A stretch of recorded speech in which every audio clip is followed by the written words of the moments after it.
That chord lands so nicely. Now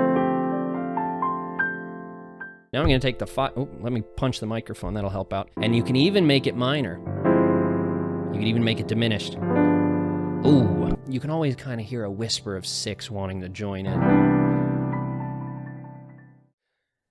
Well, hello there, YouTube, and welcome to my piano tutorial of Stars Fell on Alabama. And I hope you stick around for the whole thing because we're going to get into some interesting topics here. If you're a jazz pianist and you go on YouTube a lot, you'll probably have come across the videos of Tony Winston. And Tony Winston's a wonderful jazz pianist. He will put the lead sheet on the screen in his videos, and he also talks through some of his logic of how he voices chords, and just some of the options that you have as a jazz player when you see some of these symbols in your music. Now, I am not making this video thinking that I can tell you more than Tony Winston can tell you, but the thing I do have is this. If you are just starting out at piano, I am likely closer to your skill level than Tony Winston is. So for that reason, I think I can give you an even simpler piano video that dumbs things down even more. And that might be exactly what you need. So if that is you, then I have a wonderful book series that I'm working out of that I want to continue to use for a lot of these videos just because I think they are so helpful. And that book is this right here. It's the Reader's Digest. And today I'm looking out of popular songs that will live forever. And I have about 8 of these books. I hoard these books. I collect these books. I hunt them down. And the reason I like them is it's really the way I learned to play jazz.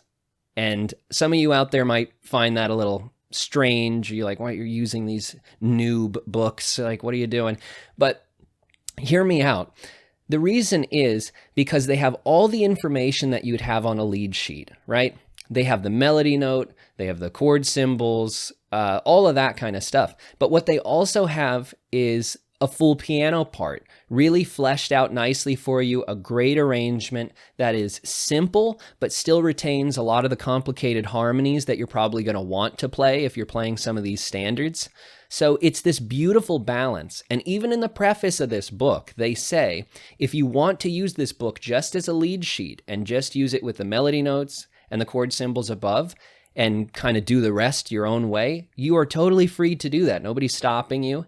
And honestly, some of my favorite jazz pieces to play, I look out of this book as a lead sheet. And I've never heard anybody else talk about that. So I think that this video is unique in that way. I think that if you find one of these books somewhere, you find one on eBay for a good price and get it, I think you're going to be really impressed, especially with this book that I'm working out of today, this yellow one. I think you'll really enjoy it. Now, that is enough talking about it. Let's get right into Stars Fell on Alabama, and we'll talk through some of the decisions here.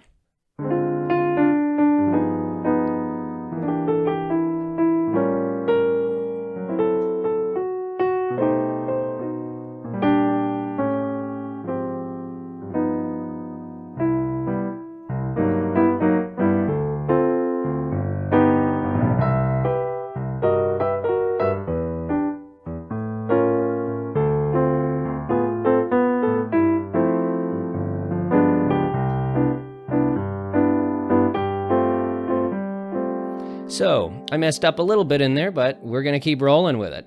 So you notice the first thing is the difference in the bass line. Here's what they have written.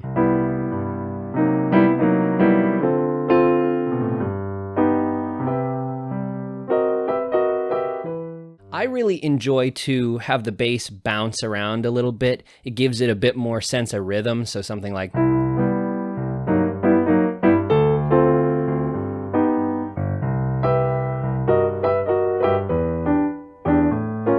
So you notice I jump a lot between the 1 and the 5 of these chords. So that kind of idea, just jumping that bass around just a little bit more. And that's a great tip for you if you want to create this sort of feeling. So it exists a lot between 1 and 5 in the bass and sort of the lower part of my right hand here. So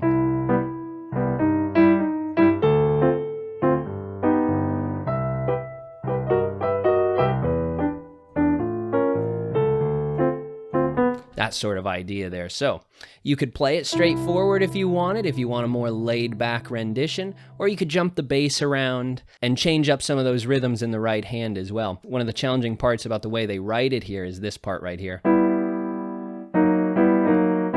Getting the fingering right to go from all these black keys up. On the first ending they have.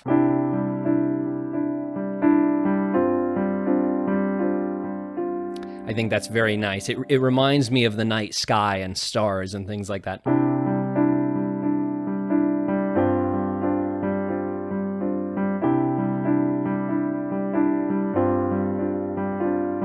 Isn't that really sweet? Now here in this B section, if you want to call it that, we have...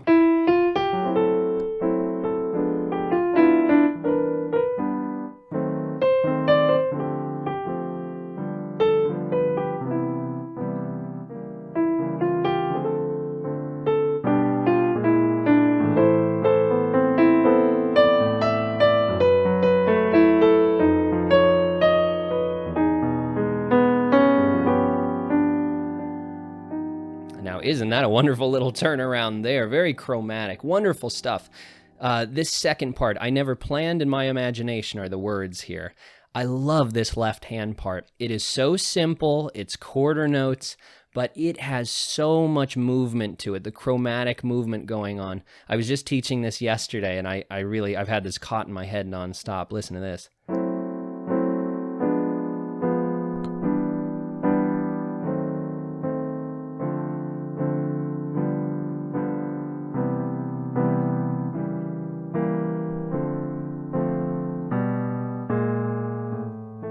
So that far, all those quarter notes there. Now the challenging part here is the whole hand moving down, or is it just one part of the hand moving down? Like you have sort of your upper thirds here and your lower thirds. So we have these two notes and these two notes, and it's like, is the whole thing moving down, or is it like this where only the bottom moves down? Only the top moves here.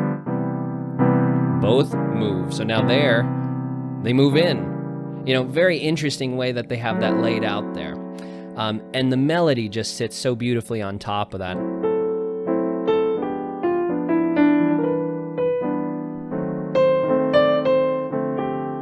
That chord lands so nicely.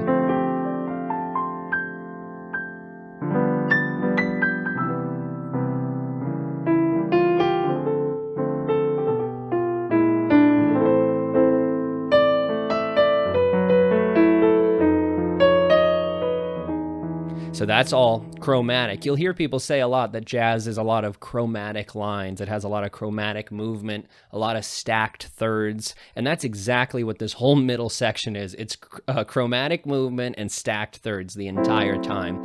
And so when I'm teaching this song, this left hand here, I love this section because it trains this left hand. A lot of people are very familiar with playing, like, let's take an F major chord. You know, very vanilla. Some people will, you know, pinky, middle finger, thumb. Nice and simple. But once you add in, let's say, a major 7 to it, this E right here, people get a little confused on how they're going to do it because they want this thumb to be assigned here, they spread here, and then they sometimes do this, or they'll, you know, do this or this. They don't know which finger gets assigned to which note.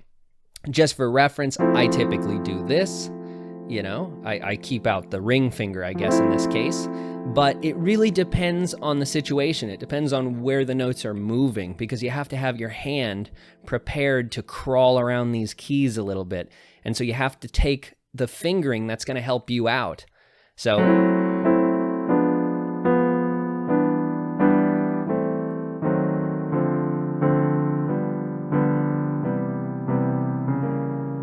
So it really just depends on, is the chord moving down? Is the chord moving up? Do my fingers need to be prepared to make a movement up, or do my fingers need to be prepared to make movements down? And that's really how you make those determinations. And to each their own. The main goal is to make sure it feels comfortable in the hand for you to play.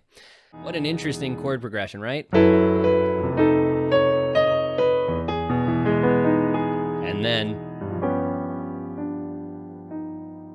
so wonderful. So F sharp minor, F7, E major 7,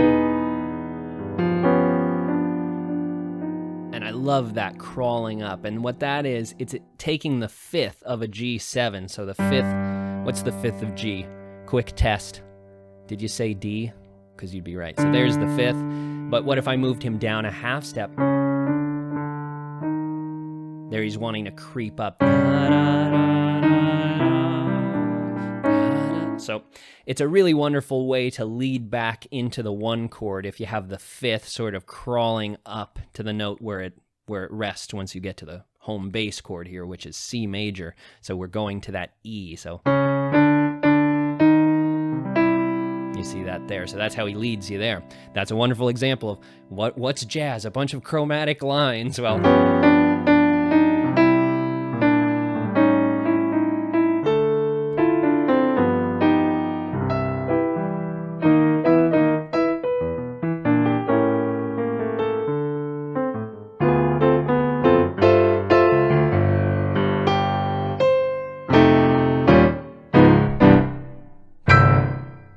really wonderful ending to this piece. And so as they get back into what we'll call the A theme, where at the beginning they have, this time they have, there's that chromatic fifth again. What did I tell you? A, what's the fifth of A? Here's another test. Are you going to pass it? Are you going to pass it? All right, you did fine. You said E, I know, right? So they're just creeping that E up there. Heartbeat like a hammer. Let's look into that. So we have a C major. Let me play the right notes. C major, there, that's what I said. Now, this E gets held. You see it's a half note? Isn't that lovely? And now, I'll admit this is a weird way they typed it. You could have just put like a whole note for that G on the bottom of the page there, the G natural. You could have just put a whole note there and had the lower line moving down, but they tied it over.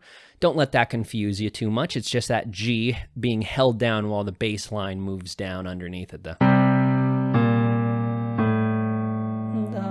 Still singing in there a little bit, right? If you said, what's your favorite chord? I would probably tell you, take in any key, it really doesn't even matter to me, but let's use this one for an example, C major. Take the 4 chord in C major. What is the 4 chord in C major? 1, 2, 3, 4.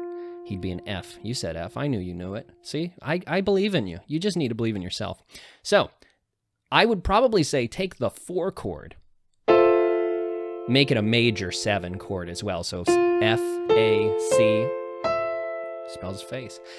And then I'd put the 5 in the bass. So we have 4 chord up here, made it a major. Now I'm going to take the 5. Oh, let me punch the microphone. That'll help out. I'm going to put the 5 note in the bass. And he works as a dominant. He really works like your 5 chord. So anywhere you would use, you can go. And if you make it jazzy, it sounds better. But you see that? And you can even make it minor. You can even make it diminished. Ooh. But it's really about that 5 in the bass, holding your ear, and stuff is just chromatically moving on top.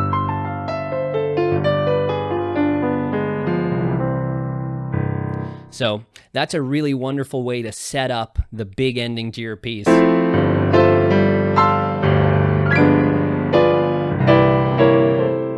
you want to do something like that. But what he does here is even cooler, honestly. Now we have silence, right?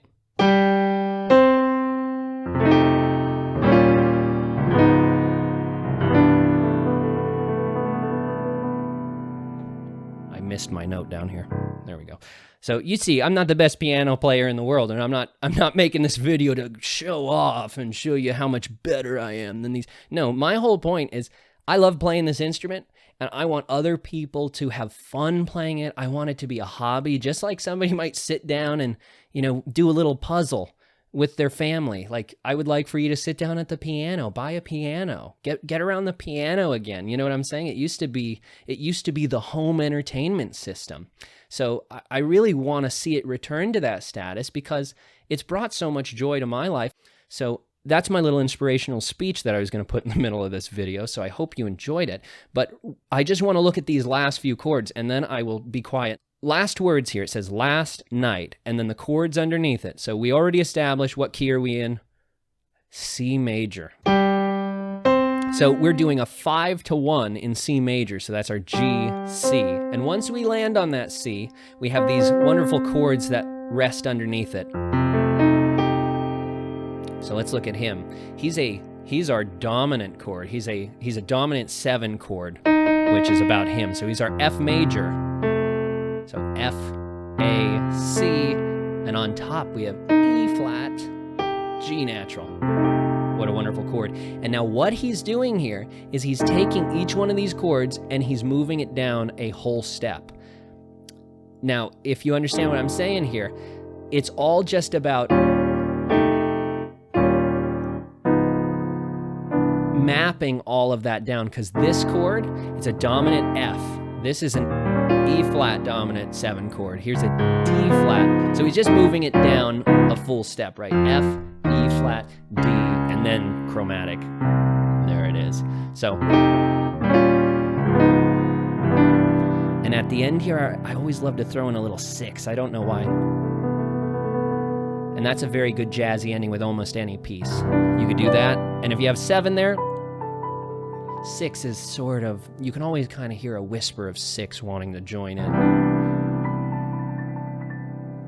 So that's a little trick for you. So really what I'm trying to do in this video is maybe 1 or 2 of these little chords I've played here will be a new tool in your toolbox. But please let me know in the comments anything else you want to see. If you want me to focus on certain elements of my playing over other elements. I'm just starting off doing this stuff. I'm trying to improve the quality of the audio. I'm trying to improve the quality of the video. This is a visual medium, so I want you to be able to see a nice picture on your screen as you learn a little bit about playing piano. Or maybe you could just set the phone down at your piano and play along, pause it, look over the sheet music, kind of make sense of this. I would love to make this content regularly, because I'm telling you, I have no shortage of music, my friends. Thank you very much for watching my piano tutorial here. If you like this kind of content, please like, share, and subscribe. It would mean a lot to me.